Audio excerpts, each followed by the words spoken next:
Hi guys and welcome back to the channel Deepak Yadav Education. Welcome to the daily current affairs of 12th of सितंबर 2021।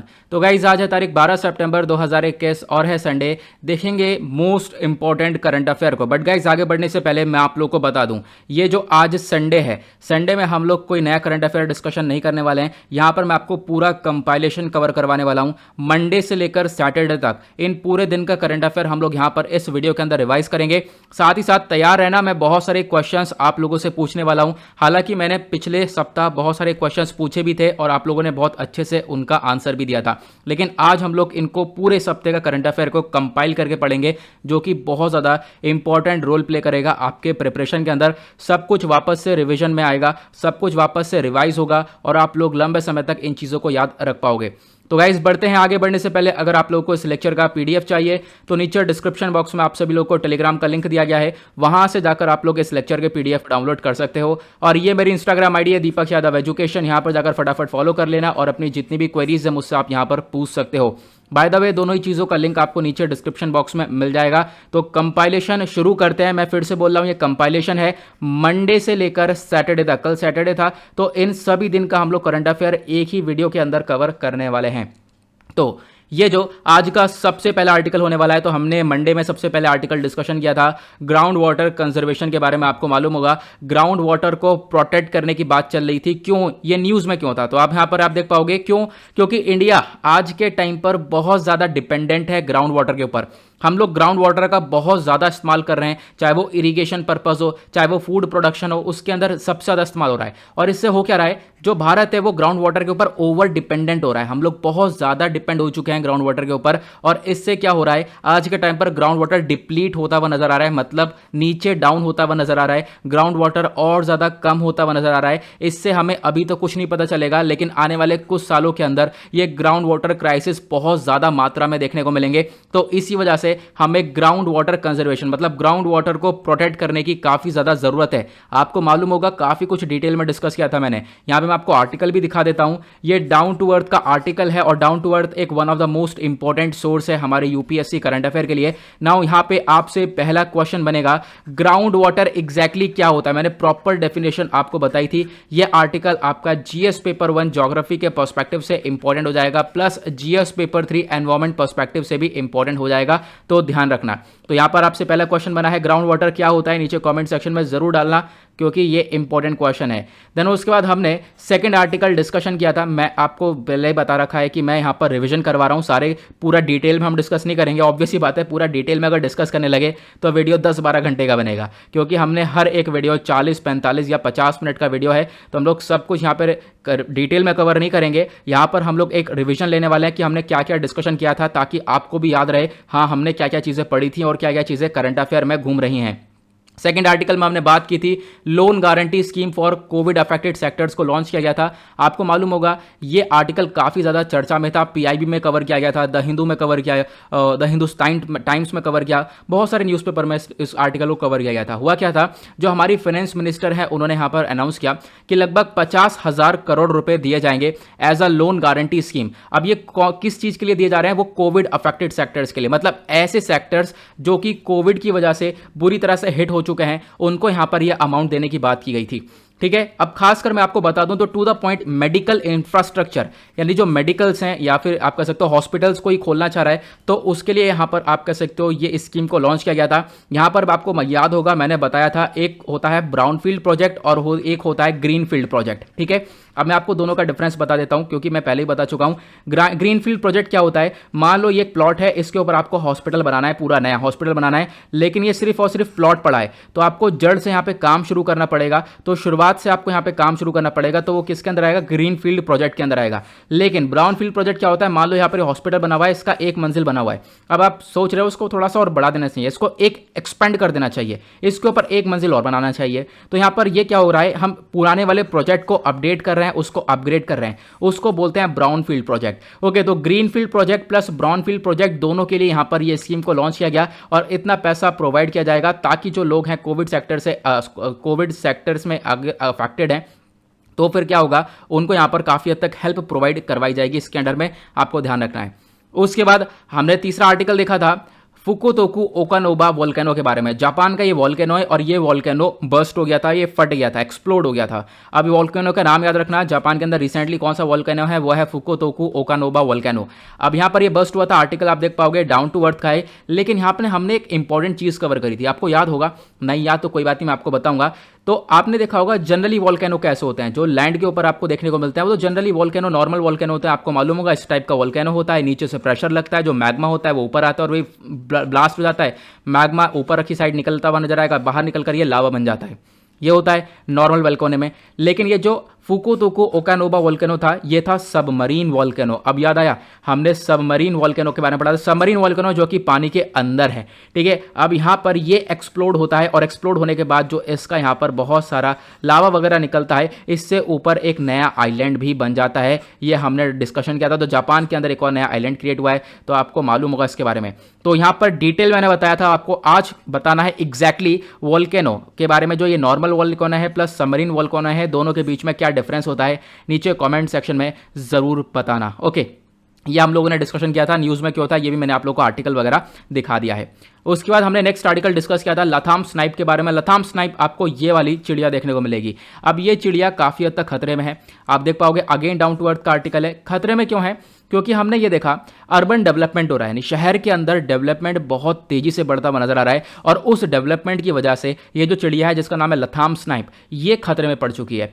अब आपको यहाँ पर ध्यान रखना है, क्वेश्चन बन सकता है वनडे एग्जाम में भी, लथाम स्नाइप क्या होता है। लथाम स्नाइप को हम लोग पहले एक तरीके से बोलते थे जापानीज स्नाइप, ये पहले जापानीज स्नाइप के नाम से जाना जाता था, लेकिन अब इसको लथाम स्नाइप के नाम से बोला जाता है। जापान और ऑस्ट्रेलिया के अंदर मेनली ये बर्ड पाई जाती है, तो अभी अर्बन डेवलपमेंट की वजह से काफ़ी हद तक खतरनाक में देखने को मिल रही थी। मैं ज़्यादा डिटेल में नहीं बता रहा हूँ क्योंकि मैं पहले ऑलरेडी पढ़ा चुका हूँ, मैं आपको सिर्फ और सिर्फ रिवाइज करवा रहा हूँ। तो लथाम के बारे में आपको मालूम होगा, मैंने इसका साइंटिफिक नेम बताया था, IUCN स्टेटस बताया था। तो इसका साइंटिफिक नेम क्या है, IUCN स्टेटस क्या है, नीचे कमेंट सेक्शन में जरूर बताना। आगे बढ़ेंगे नेक्स्ट आर्टिकल की तरफ। तो हमने डिस्कशन किया था कि जो EPF यानी एम्प्लॉयमेंट प्रोविडेंट फंड, उसके लिए रूल्स को अनाउंस किया गया है। अब ये रूल्स आपको मालूम होगा, हमने डिटेल में कवर करे थे। इंडियन एक्सप्रेस का ये आर्टिकल था, आप लोग देख पाओगे, 5 सितंबर का ये आर्टिकल देखने को मिला था, और हमने डिस्कशन किया था क्या रूल्स थे प्रोविडेंट फंड के।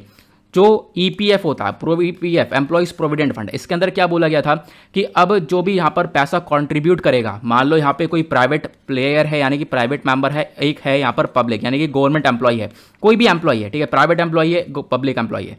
अब यहाँ पर क्या कर रहा है, अगर कंट्रीब्यूट कर रहा है एम्प्लॉयमेंट प्रोविडेंट फंड के अंदर, मान लो यहाँ पर इस व्यक्ति ने कंट्रीब्यूट करा 2.5 लाख, प्राइवेट की बात कर रहा हूँ, जो प्राइवेट वाला एम्प्लॉय है इसने कंट्रीब्यूट किया 2.5 लाख किसके अंदर, एम्प्लॉयमेंट प्रोविडेंट फंड के अंदर।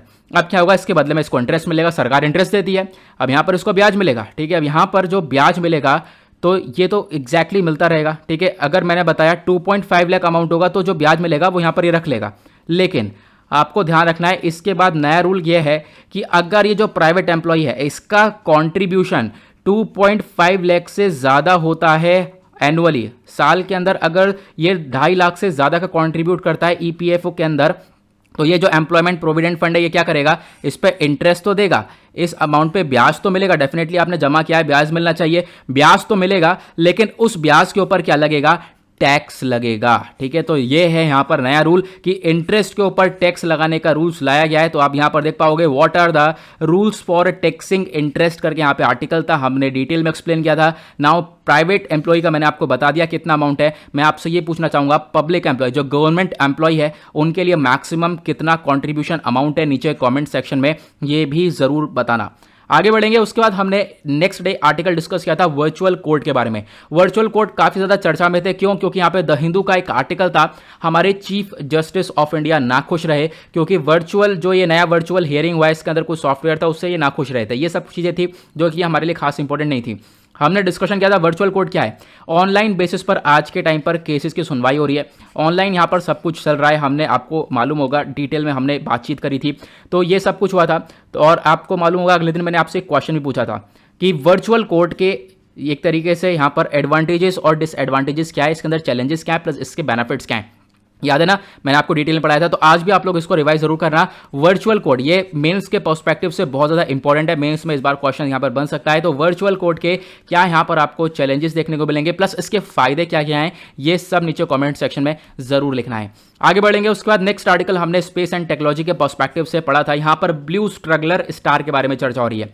ब्लू स्ट्रगलर स्टार क्या होते हैं, तो आप देख पाओगे रात में तारे कुछ इस प्रकार से चमकते हैं। यहाँ पर आपको व्हाइट स्टार दिख रहे हैं, येलो स्टार दिख रहे हैं, ये कुछ ब्लू स्टार हैं।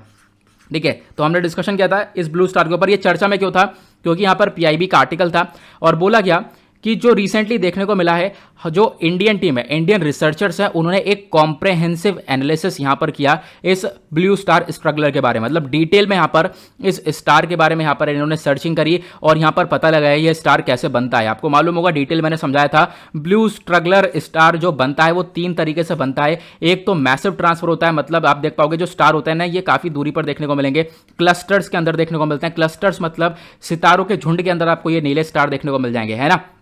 कैसे बनते हैं, एक तो बहुत बड़ा इनका ट्रांसफर होता है, उसकी थ्रू पे बनते हैं, या फिर 2 बड़े बड़े स्टार जो है आपस में टकराते हैं, उसके थ्रू यहाँ पर ब्लू स्ट्रगलर स्टार बनता है, या फिर बहुत 2 से ज्यादा स्टार जब आपस में इंटरेक्ट करते हैं, मल्टीपल इंटरेक्शन की वजह से यहाँ पर ब्लू स्ट्रगलर स्टार बनता है। ये हमने डिस्कशन किया था क्योंकि हमारे इंडियन साइंटिस्ट ने हमें डिस्कवर करके बताया था। उसके बाद नेक्स्ट आर्टिकल में हमने देखा था जो भितरकनिका नेशनल पार्क है, उसमें आज के टाइम पर खतरा बढ़ता हुआ नजर आ रहा है। और भितरकनिका नेशनल पार्क सिर्फ और सिर्फ क्रोकोडाइल से ही काफी ज्यादा फेमस आपको देखने को मिलेगा। ओडिशा को लेकर यह न्यूज देखने को मिली थी क्योंकि यह नेशनल पार्क ओडिशा के अंदर ही है। द हिंदू का यह आर्टिकल था, यहां पे बोला गया जो भी एक्सपर्ट्स थे उन्होंने बहुत ज्यादा चिंता दिखाई क्योंकि भितरकनिका नेशनल पार्क में डाइवर्जन ऑफ फ्रेश वाटर देखने को मिला।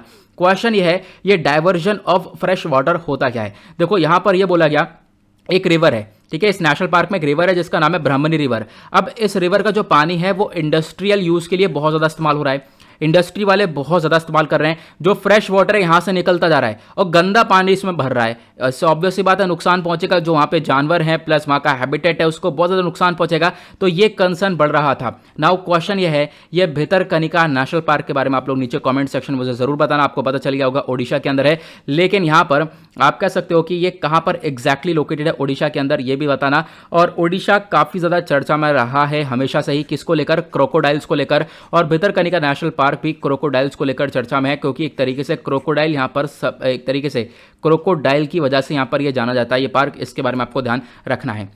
उसके बाद एक और इंपॉर्टेंट आर्टिकल था, हमने डिस्कशन किया था भेलर टर्टल कंजर्वेशन अवार्ड के बारे में। आपको मालूम होगा ये व्यक्ति हैं, ठीक है, अब ये व्यक्ति हैं, इनको ये अवार्ड दिया गया है भेलर टर्टल कंजर्वेशन अवार्ड। मतलब कि इन्होंने टर्टल को बचाया होगा। ऑब्वियस ही बात है, यहाँ पर एक टर्टल को इन्होंने प्रोटेक्ट किया, उसको बचाया। मतलब वो पता है, वो जो कछुए थे वो खतरे में थे, उनकी जान खतरे में थी। एक तरीके से आप कह सकते हो, मतलब वो एक तरीके से एंडेंजर्ड कैटेगरी के अंदर आ रहे थे, उनको निकाला, उसकी कैटेगरी से दूसरी कैटेगरी में डाला गया। आप कह सकते हो उनको पूरी तरह से प्रोटेक्शन प्रोवाइड करवाई है इस व्यक्ति ने, जिसका पिक्चर आप लोगों ने यहाँ पर देखा होगा। इस व्यक्ति का नाम क्या है, आपसे वनडे एग्जाम में पूछा जा सकता है। तो वो इंडियन बायोलॉजिस्ट हैं शैलेंद्र सिंह, ठीक है, इनको अवार्ड दिया गया है अभी ये भेलर टर्टल कंजर्वेशन अवार्ड। क्यों?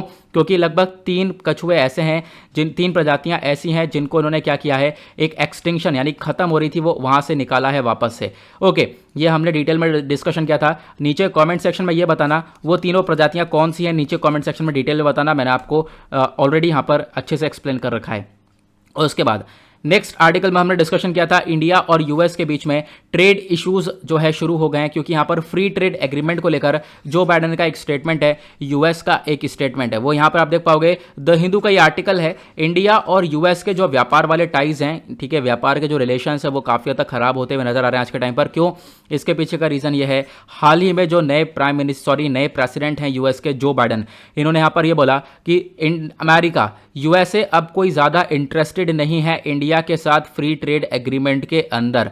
ये था ये मसला। मैंने आपको एक एक चीज़ एक्सप्लेन करी थी, फ्री ट्रेड एग्रीमेंट क्या है, इंडिया और यूएस के बीच के ट्रेड रिलेशंस कैसे हैं, सब कुछ मैंने डिटेल में एक्सप्लेन किया था। आई होप आपने नोट्स वगैरह अपने प्रिपेयर कर रखे होंगे, वहाँ से आप लोग देख के टाइप कर सकते हो। आपसे मैं क्वेश्चन ये पूछना चाहूँगा, इसी बीच मैंने आपको एक और टर्म एक्सप्लेन करी थी, जीएसपी। तो ट्रेड रिलेशंस के टर्म्स में जीएसपी क्या होता है, नीचे कॉमेंट सेक्शन में ये ज़रूर बताना। ओके, आगे बढ़ते हैं। नेक्स्ट आर्टिकल हमने डिस्कशन किया था कि जो दुनिया है पूरी, लगभग दुनिया सबसे ज़्यादा टेंशन में है एक बीमारी से, वो है डिमेंशिया।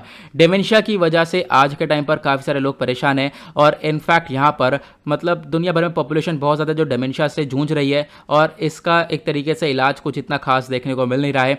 तो हमने देखा हाल ही में जो वर्ल्ड हेल्थ ऑर्गेनाइजेशन है WHO, इन्होंने रिलीज करी है एक रिपोर्ट का नाम है global status report on the public health responses to dementia. तो डिमेंशिया आज के टाइम पर काफ़ी हद तक बढ़ने वाली बीमारी है।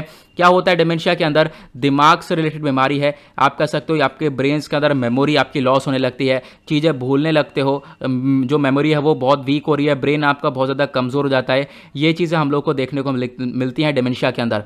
तो WHO की रिपोर्ट थी कि जो हमारी दुनिया है वो आज के टाइम पर डिमेंशिया को टैकल करने में फेल होती हुई नजर आ रही है। उसके बाद नेक्स्ट एक बहुत ज़्यादा इंपॉर्टेंट आर्टिकल को हमने डिस्कस किया था, बहुत ज़्यादा इंपॉर्टेंट आर्टिकल। यहां पर चर्चा हो रही थी कार्बी एंगलोंग एग्रीमेंट के बारे में। मैंने आपको डिटेल में ये पूरा एग्रीमेंट समझाया था। ये इंडियन एक्सप्रेस का आर्टिकल था, आप देख पाओगे। अभी हुआ क्या है, कार्बी एंगलोंग को लेकर हमारे यहाँ जो सेंटर है उन्होंने एक तरीके से क्या करा, एक एग्रीमेंट किया है कार्बी वाले लोगों के साथ। मुद्दा क्या था मैं आपको बता देता हूं ताकि आप ज़्यादा कंफ्यूजन ना पाल पाओ। ये देख पाओगे असम का मैप है। असम के अंदर कार्बी जगह है, एक कार्बी एंगलोंग ये ईस्ट हो गया, कार्बी एंगलोंग ये वेस्ट हो गया। तो इन यहाँ पर जो लोग हैं, इन लोगों की मांग थी कि हमें एक दूसरी कंट्री बनाकर दे दो। हम लोग चाहते हैं अपने आप चीज़ों को टैकल करना, हम लोग को एक दूसरा एरिया ये पूरा का पूरा सौंप दो। इंडिया ऐसा कर नहीं सकता, इनको अलग से निकाल दे, ऐसा कर नहीं सकता।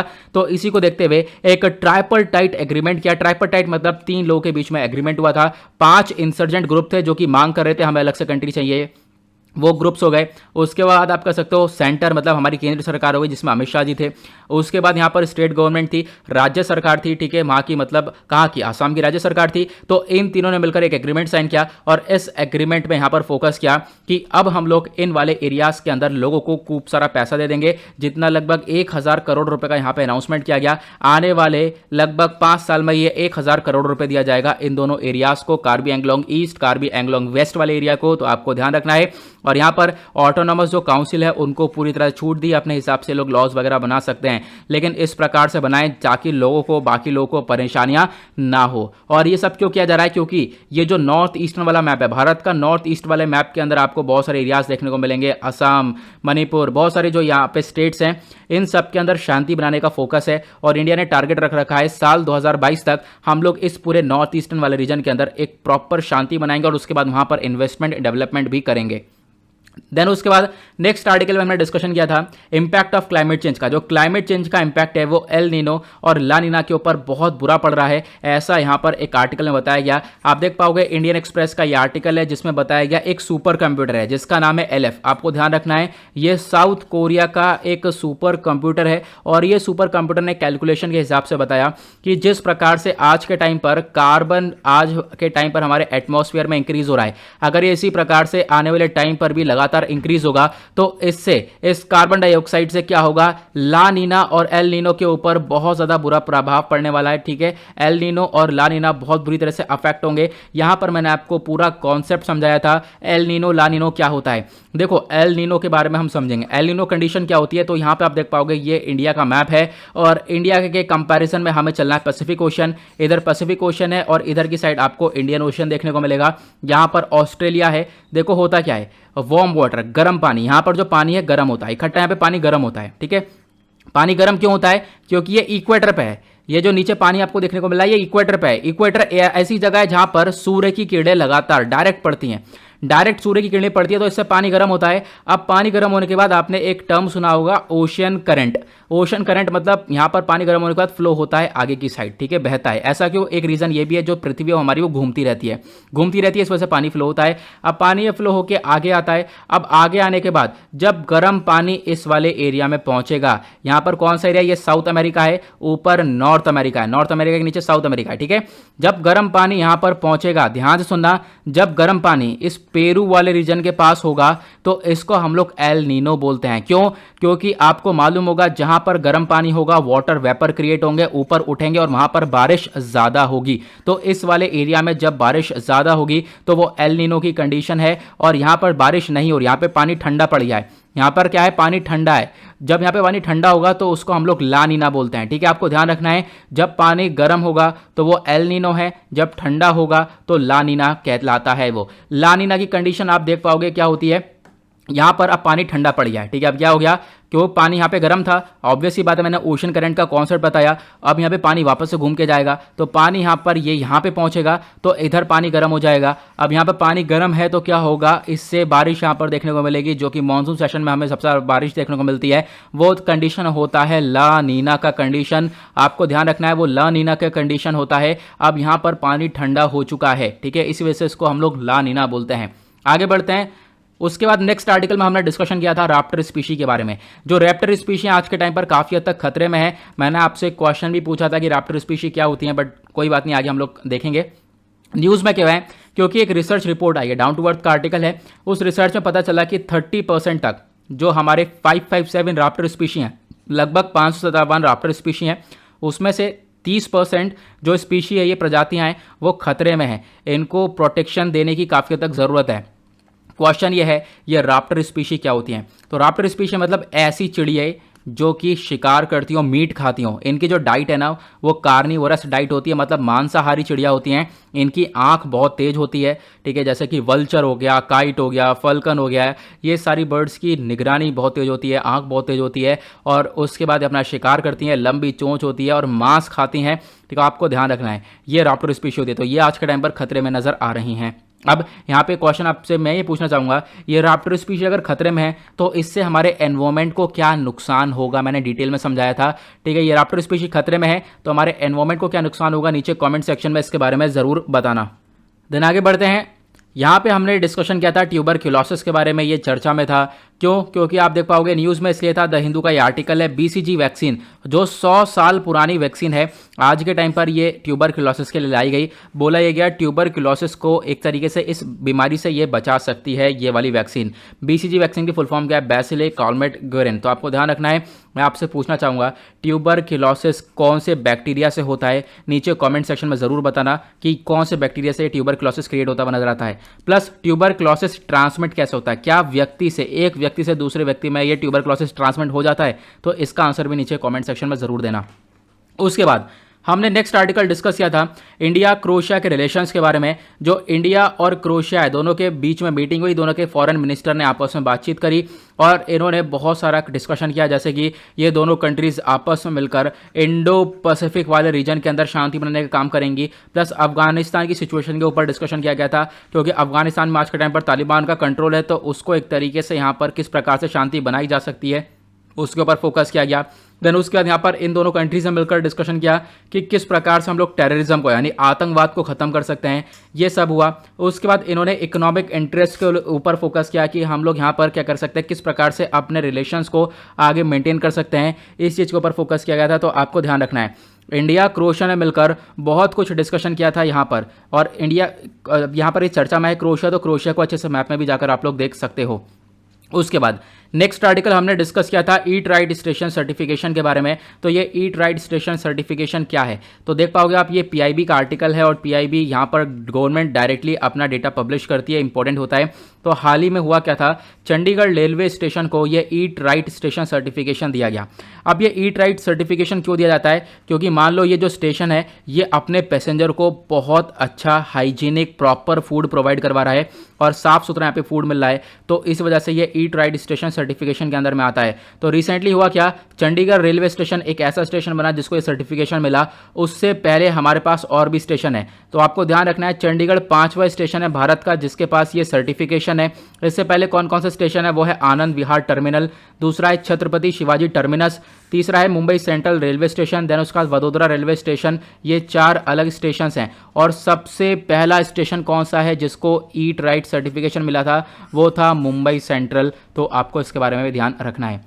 नेक्स्ट हमने डिस्कशन किया था एक अभ्यास के बारे में, सिम्बेक्स 2021। ये एक्सरसाइज हुई थी, तो आपको ध्यान रखना है ये एक्सरसाइज किसके साथ होती है, न्यूज़ में क्यों थी, द हिंदू का ये आर्टिकल था। इंडिया और सिंगापुर ने मिलकर कंडक्ट करी है 3 दिन का ये नेवल एक्सरसाइज, नेवल अभ्यास किया। ये 28वां एडिशन था सिम्बेक्स का, ठीक है। ध्यान रखना है, इस एक्सरसाइज का नाम है सिम्बेक्स, जो कि सिंगापुर के साथ होता है। सिम्बेक्स की फुल फॉर्म है Singapore India maritime bilateral exercise. Question यह है, सिंगापुर के साथ क्या भारत और ही बहुत सारे अभ्यास करता है? बिल्कुल। एक होता है बोल्ड कुरुक्षेत्र, वो होती है आर्मी के बीच में। दूसरा होता है जॉइंट मिलिट्री ट्रेनिंग, ये होती है एयरफोर्स के बीच में। और जो ये सिम्बेक्स वाली है, ये एक तरीके से हुई है नेवी के बीच में। तो आपको इन चीज़ों के ऊपर फोकस रखना है। उसके बाद एक एक्सरसाइज हमारी थाईलैंड के साथ होती है, वो है ट्राइलेटरल मैरीटाइम एक्सरसाइज सिम्टेक्स। यहाँ पर सिंगापुर भी होता है, इंडिया भी होता है, प्लस थाईलैंड भी आपको देखने को मिल जाएगा। उसके बाद नेक्स्ट आर्टिकल में हमने डिस्कशन किया था फूड इमरजेंसी इन श्रीलंका को लेकर। श्रीलंका के अंदर फूड इमरजेंसी लगी, आप देख पाओगे द हिंदू का आर्टिकल है, इसके पीछे के वेरियस रीजंस हैं। अब यहाँ पर श्रीलंका के अंदर जो फूड इमरजेंसी लगी है उसके पीछे का पहला मेन कारण तो यह है टूरिज्म। मतलब क्या है, जो श्रीलंका है वो किसी चीज़ के ऊपर प्रॉपरली डिपेंडेंट है, वो टूरिज्म के ऊपर डिपेंडेंट है। लोग वहाँ पर घूमने जाते हैं, पैसा खर्चते हैं, उससे श्रीलंका की इकोनॉमी चलती है। लेकिन हुआ क्या, टूरिज्म कोविड-19 पैंडेमिक की वजह से ठप हो गया, श्रीलंका की इकोनॉमी डाउन हो गई। प्लस श्रीलंका ने इतना उधार ले रखा है बहुत सारी कंट्री से, चाइना से उधार ले रखा है, चाइना ने एक्सपोर्ट जो है पूरी तरह से खरीद रखा है श्रीलंका का। ये सारी चीज़ें हम लोग को देखने को मिली हैं। अब क्या है, तो श्रीलंका ने क्या करा, जब सिचुएशन खराब हो चुकी है, आज के टाइम पर श्रीलंका के पास लगभग जो फॉरेक्स रिजर्व है वो 2.8 बिलियन डॉलर्स का यहाँ पर ये फॉरेक्स रिजर्व देखने को मिल जाएगा। तो आपको ध्यान रखना है। आपका क्वेश्चन होगा, यार ये तो बहुत है, इसमें तो श्रीलंका आराम से काम कर सकता है। नहीं, क्योंकि अभी यहाँ पर श्रीलंका का एक तरीके से उन्हें उधार भी चुकाना है, लगभग इनको उधार चुकाना है 3 बिलियन डॉलर्स का, यहाँ पर इनको ये उधार चुकाना है। तो आपको ध्यान रखना है कि यहाँ पर इतना अमाउंट तो इनको चुकाना ही है, इतना इन्होंने लोन ले रखा है। तो आज के टाइम पर इसी वजह से यहाँ पर फूड इमरजेंसी को डिक्लेयर किया गया, लोगों के पास खाना तक नहीं है। अब यहाँ पर सिचुएशन बेकार हो चुकी है। उसके बाद नेक्स्ट आर्टिकल में हमने डिस्कशन किया था नेपोलियन बोनापार्ट के बारे में। नेपोलियन बोनापार्ट का पिक्चर आप लोग यहाँ पर देख पा रहे होंगे। न्यूज़ में क्यों थे, इंडियन एक्सप्रेस का आर्टिकल है, क्योंकि जो नेपोलियन बोनापार्ट की हैट है, यहाँ पर आप इनकी हैट देख पा रहे होंगे, ये हैट पाई गई है। कहाँ पर पाई गई है, हांगकांग के अंदर ये हैट मिली है। अब पता कैसे चला, इस हैट के डीएनए को चेक किया गया तो ये नेपोलियन बोनापार्ट का डीएनए ऐसे यहाँ पे बोला गया।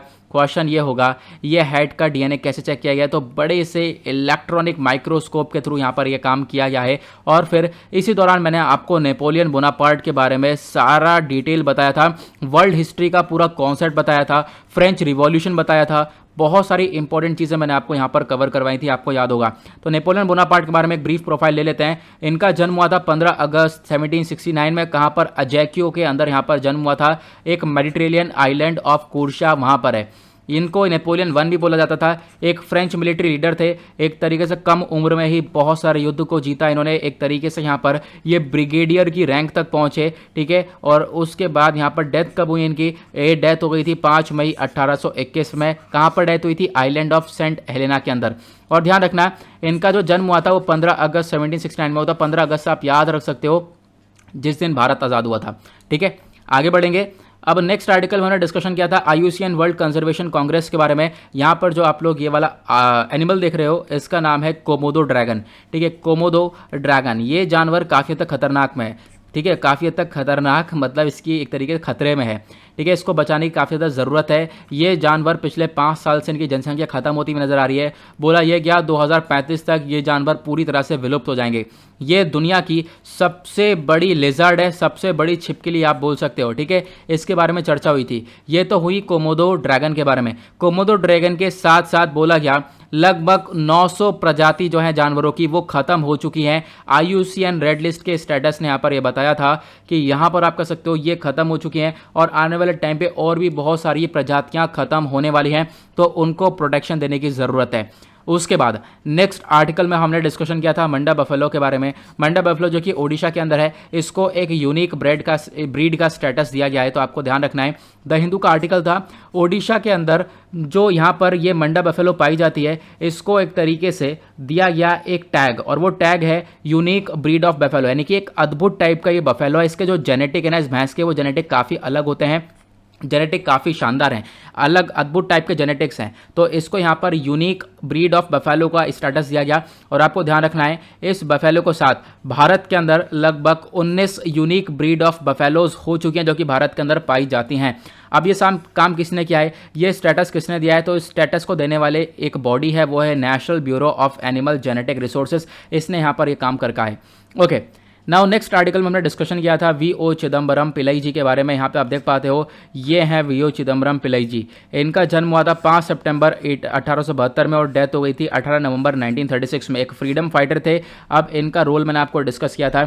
अब ये न्यूज़ में क्यों थे तो मैं आपको बता दूं, क्योंकि रिसेंटली हुआ क्या, हमारे प्राइम मिनिस्टर ने इनको श्रद्धांजलि दी थी, क्योंकि इनकी 150वीं 150th बर्थ एनिवर्सरी सेलिब्रेट करी गई। उसी अवसर पर आप कह सकते हो इनको श्रद्धांजलि दी गई। यहाँ पर आपको हमारे प्राइम मिनिस्टर का ट्वीट भी दिख रहा होगा।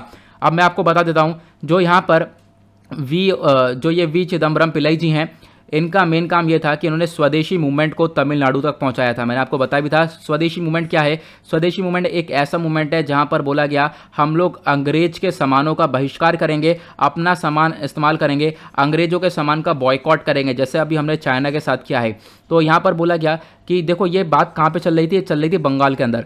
जो बंगाल है, बंगाल विभाजन के टाइम पर लोग सब इकट्ठे हुए, लोगों ने बोला अब हम लोग अंग्रेजों का सामान का बहिष्कार करेंगे।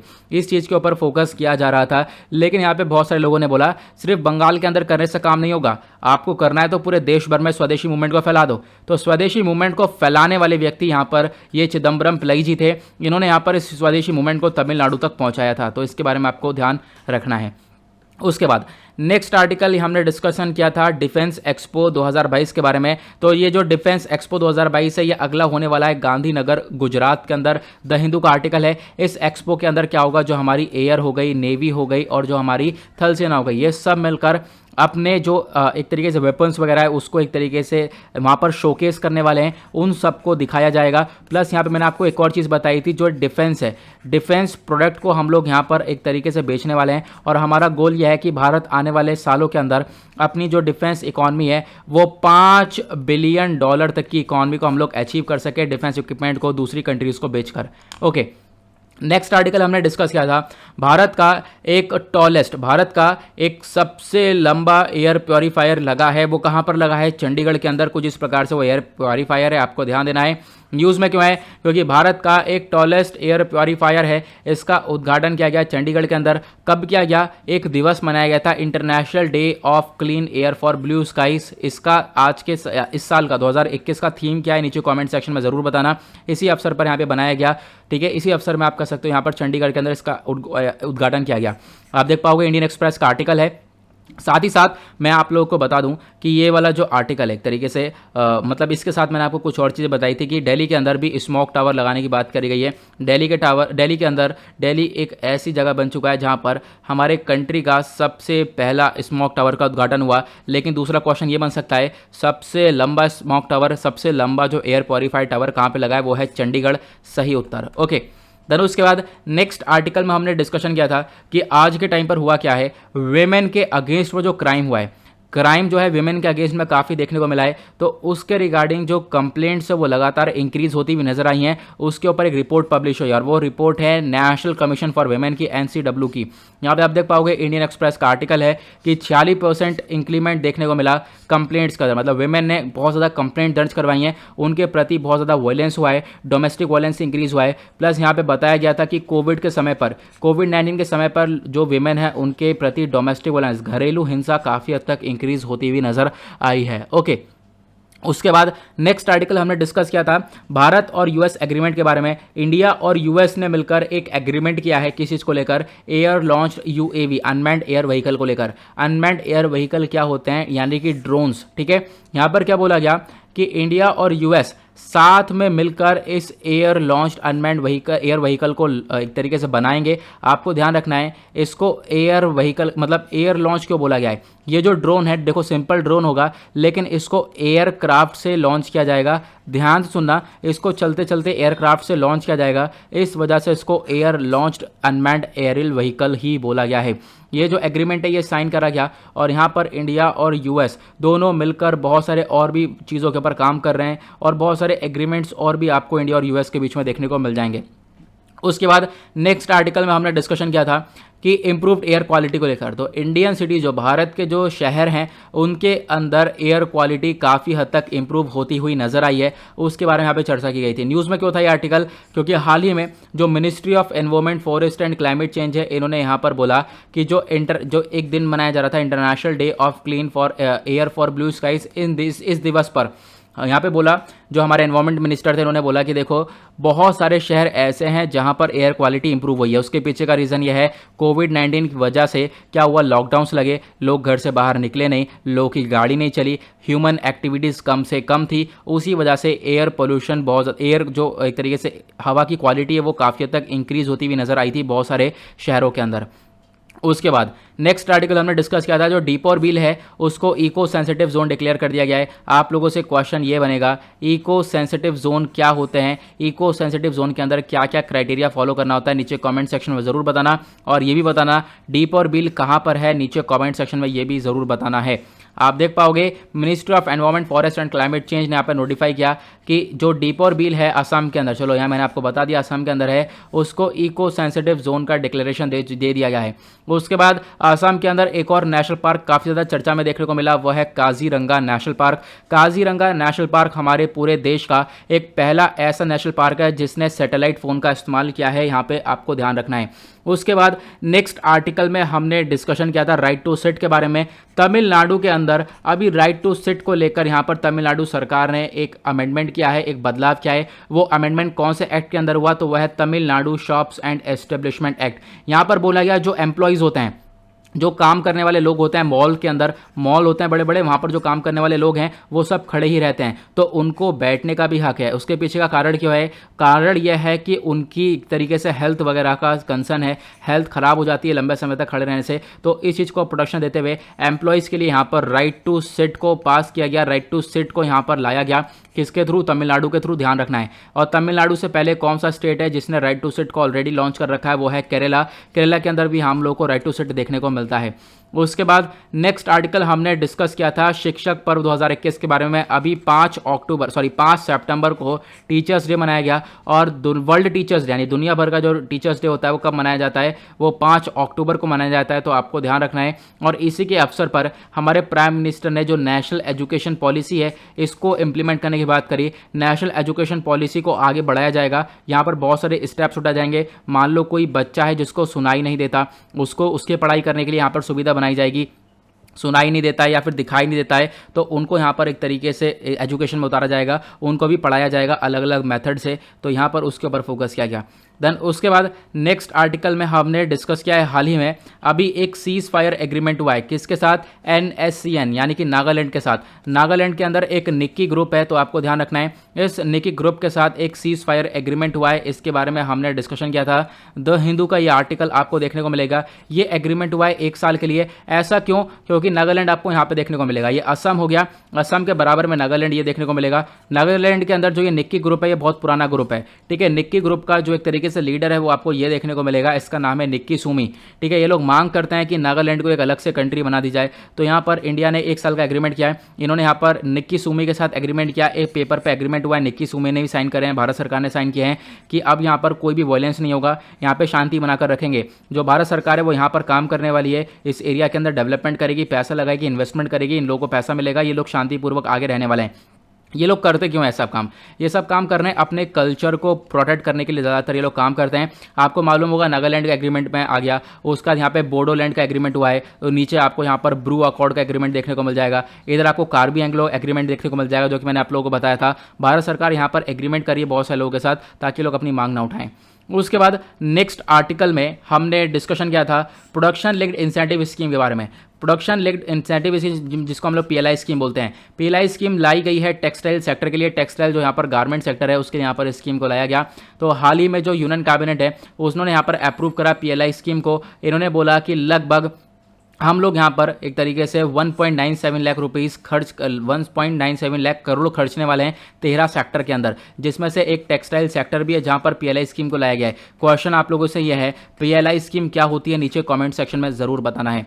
उसके बाद नेक्स्ट आर्टिकल में हमने डिस्कशन किया था ओसिंडेक्स 2021 के बारे में। अभी ओसिंडेक्स एक और अभ्यास हम लोग को देखने को मिला, तो आपको नाम से समझ में आ रहा होगा ओसिंडेक्स, ये ऑस्ट्रेलिया के साथ अभ्यास हुआ है। इंडियन एक्सप्रेस का ये आर्टिकल आपको देखने को मिलेगा। अभी इससे पहले एक मालाबार एक्सरसाइज हुई थी। मालाबार एक्सरसाइज के अंदर आप कह सकते हो क्वाड कंट्रीज़ हैं, ठीक है। क्वाड कंट्रीज़ अपने आप में यहाँ पर अभ्यास करती हैं। क्वाड के अंदर 4 कंट्रीज़ देखने को मिलती हैं। 4 कंट्रीज़ कौन कौन सी हैं, वो है इंडिया, ऑस्ट्रेलिया, US और जापान। अभी यहाँ पर रिसेंटली हुआ है भारत और ऑस्ट्रेलिया के बीच में एक एक्सरसाइज यहाँ पर पार्टिसिपेट करा गया और ये एक्सरसाइज का चौथा एडिशन था, तो आपको ध्यान रखना है। तो अभी हमने डिस्कशन किया भारत और सिंगापुर के बीच में जो एक्सरसाइज होती है उसका नाम है सिम्बैक्स, और भारत और ऑस्ट्रेलिया के बीच में जो एक्सरसाइज होती है उसका नाम है ओसिंडेक्स। तो आपको यहाँ पर ध्यान रखना है। ओके, नाउ उसके बाद नेक्स्ट आर्टिकल में हमने डिस्कशन किया था C-295 एयरक्राफ्ट को लेकर डील हुई है। जो एयरक्राफ्ट है, ये वाले एयरक्राफ्ट हम लोग खरीद रहे हैं, हम लोग प्रोक्योर कर रहे हैं, हम लोग खरीद रहे हैं। स्पेन का एक डिफेंस सिस्टम है, उससे हम लोग यहाँ पर ये सारे एयरक्राफ्ट खरीद रहे हैं। लगभग 56 एयरक्राफ्ट की डील हुई है, जिसमें से 16 एयरक्राफ्ट हम लोग डायरेक्टली परचेस करेंगे। बाकी जो 40 एयरक्राफ्ट हैं वो हम अपनी कंट्री के अंदर ही असेंबल करने वाले हैं। हमारी जो प्राइवेट कंपनीज है वो इसके अंदर फोकस करने वाली हैं। आपको ध्यान रखना है, ये जो एयरक्राफ्ट हैं इनको परचेज किया जा रहा है एयरबस एंड स्पेस, स्पेन से यहाँ पर आप कह सकते हो ये परचेज कर रहे हैं। इससे हम लोग जो अपना आत्मनिर्भर भारत इनिशिएटिव है उसको और ज़्यादा बढ़ाते हुए नजर आएंगे, मेक इन इंडिया पर्सपेक्टिव को आगे लेकर चलेंगे। ये सब यहाँ पर फोकस किया गया था, ये हमने डिस्कशन किया था। देन उसके बाद हमने बात करी थी रिवर भोगदोई के बारे में। ये जो नदी है भोगदोई, ये चर्चा में आ चुकी है। अब ये रिवर क्यों है चर्चा में, तो आप देख पाओगे डाउन टू अर्थ का ये आर्टिकल है। क्यों है ये चर्चा में, क्योंकि यहाँ पर कोल माइनिंग बहुत ज़्यादा देखने को मिल रही है। कोल माइनिंग, कोयले की खदानें खुद रही हैं। उसके बाद यहाँ पर जो टी वाले मैदान है, यानी कि एक तरीके से चाय के मैदान है, वहाँ पर जो भी यहाँ पे वर्क चल रहा है, उसके बाद वहाँ से वेस्ट बहुत सारा निकल रहा है। मैंने जैसा बताया वेस्ट मतलब यहाँ पर बोला गया जो कूड़ा करकट है बहुत सारा निकल रहा है, वो सब जाकर इस नदी के अंदर जा रहा है। बहुत सारे लोग यहाँ पर अपने घर बनाते हुए नजर आ रहे हैं, इससे यहाँ पे गंदगी बढ़ रही है। तो इसी वजह से बोला गया कि जो रिवर भोगदोई है ये one of the most polluted river है हमारे पूरे आसाम के अंदर। आसाम के अंदर सबसे पॉल्यूटेड रिवर ये भोगदोई है। और अगर हम बात करें हमारे पूरे देश के अंदर तो 391 नंबर पर आने वाली ये रिवर है जो कि मोस्ट पॉल्यूटेड के अंदर डिक्लेयर हो चुकी है। उसके बाद लास्ट आर्टिकल हमने कल ही डिस्कस किया था, no entity can store card data. यहाँ पे आरबीआई का स्टेटमेंट है, आप देख पाओगे इंडियन एक्सप्रेस का आर्टिकल है। आरबीआई ने बोला है कि आप कोई भी ऑनलाइन प्लेटफॉर्म जैसे अमेजन हो गया या फिर फ्लिपकार्ट हो गया, ये क्या करते हैं, आपके डेबिट कार्ड और क्रेडिट कार्ड का इन्फॉर्मेशन अपने पास स्टोर कर लेते हैं। नहीं तो आपको मालूम होगा ना, आप बार बार 16 नंबर का पिन थोड़ा डालते हो, है ना, आप बार बार 16 नंबर का पिन थोड़ा डालते हो, एक बार डाल दे आपको सिर्फ सीवीवी नंबर डालते हो और काम हो जाता है, ऑर्डर कर लेते हो। लेकिन अब यहाँ पर बोला है आरबीआई ने कि नहीं, आप डेटा स्टोर नहीं कर सकते। तो यहाँ पर कंपनीज बोल रही, अमेजन ने बोला, फ्लिपकार्ट ने बोला कि यार ऐसे तो नुकसान पहुंच जाएगा, लोग जो है आलस करेंगे टाइप करने में, हमारी बिक्री नहीं होगी। तो यहाँ पर इसके बदले में एक सोल्यूशन ये लाया गया, वो है टोकनाइजेशन। टोकनाइजेशन में फोकस ये रखा गया कि आपको ये जो 16 नंबर का पिन है, 16 नंबर के बजाय आपको एक डुप्लीकेट नंबर मिल जाएगा, 16 नंबर और मिल जाएंगे, लेकिन वो 16 नंबर आपके कार्ड से मैच नहीं करेंगे। तो आप उन नंबर को स्टोर कर सकते हो और उससे ऑर्डर भी कर सकते हो। अब इससे होगा क्या, कोई अगर फ्रॉडस्टर है, मान लो कोई यहाँ पर हैकर है, उसने आपका डेटा जो है चोरी कर लिया है, कार्ड का डेटा चोरी कर लिया है, तो आपका कार्ड का डेटा एग्जैक्टली है ही नहीं, आप वो दूसरा नंबर है। तो यहाँ पर इस चीज़ के ऊपर ये फोकस रखा गया है। ओके, तो इसके बारे में ध्यान रखना। नाउ गाइस, इसी के साथ करते हैं लेक्चर को समाप्त। आई होप आपको सभी चीज़ अच्छे से क्लियर हो गई होंगी। मिलते हैं आप लोगों से नेक्स्ट वीडियो में। आज के लिए bye bye, have a nice day, thank you and जय हिंद।